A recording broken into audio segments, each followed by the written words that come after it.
Kejadian 2. Demikianlah diselesaikan langit dan bumi dan segala isinya. Ketika Allah pada hari ketujuh telah menyelesaikan pekerjaan yang dibuatnya itu, berhentilah ia pada hari ketujuh dari segala pekerjaan yang telah dibuatnya itu. Lalu Allah memberkati hari ketujuh itu dan menguduskannya, karena pada hari itulah ia berhenti dari segala pekerjaan penciptaan yang telah dibuatnya itu. Demikianlah riwayat langit dan bumi pada waktu diciptakan, ketika Tuhan Allah menjadikan bumi dan langit. Belum ada semak apapun di bumi, belum timbul tumbuh-tumbuhan apapun di padang, sebab Tuhan Allah belum menurunkan hujan ke bumi, dan belum ada orang untuk mengusahakan tanah itu. Tetapi ada kabut naik ke atas dari bumi dan membasahi seluruh permukaan bumi itu. Ketika itulah Tuhan Allah membentuk manusia itu dari debu tanah dan menghembuskan nafas hidup ke dalam hidungnya. Demikianlah manusia itu menjadi makhluk yang hidup. Selanjutnya Tuhan Allah membuat taman di Eden, di sebelah timur. Disitulah ditempatkannya manusia yang dibentuknya itu. Lalu Tuhan Allah menumbuhkan berbagai-bagai pohon dari bumi, yang menarik dan yang baik untuk dimakan buahnya, dan pohon kehidupan di tengah-tengah taman itu, serta pohon pengetahuan tentang yang baik dan yang jahat.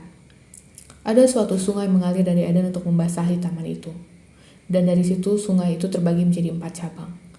Yang pertama namanya Pison, yakni yang mengalir mengelilingi seluruh tanah Hawila, tempat emas ada.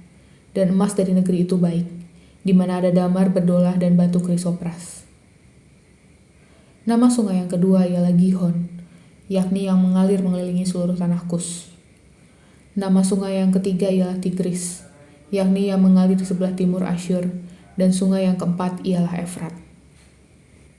Tuhan Allah mengambil manusia itu dan menempatkannya dalam Taman Eden untuk mengusahakan dan memelihara taman itu.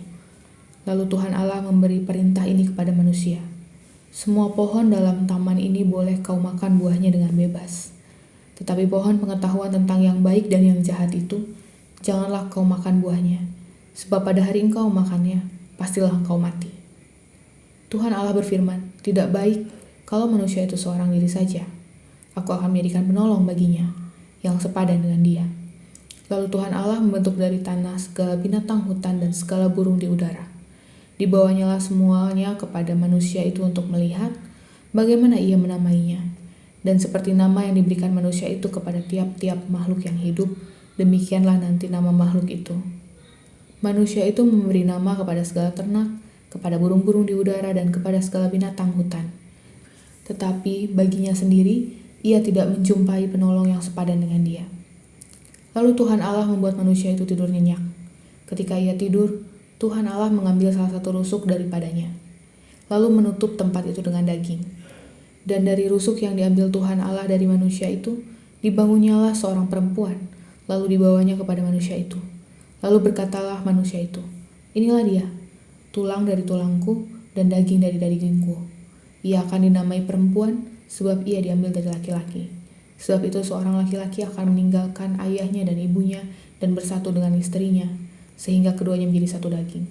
Mereka keduanya telanjang, manusia dan istrinya itu, tetapi mereka tidak merasa malu.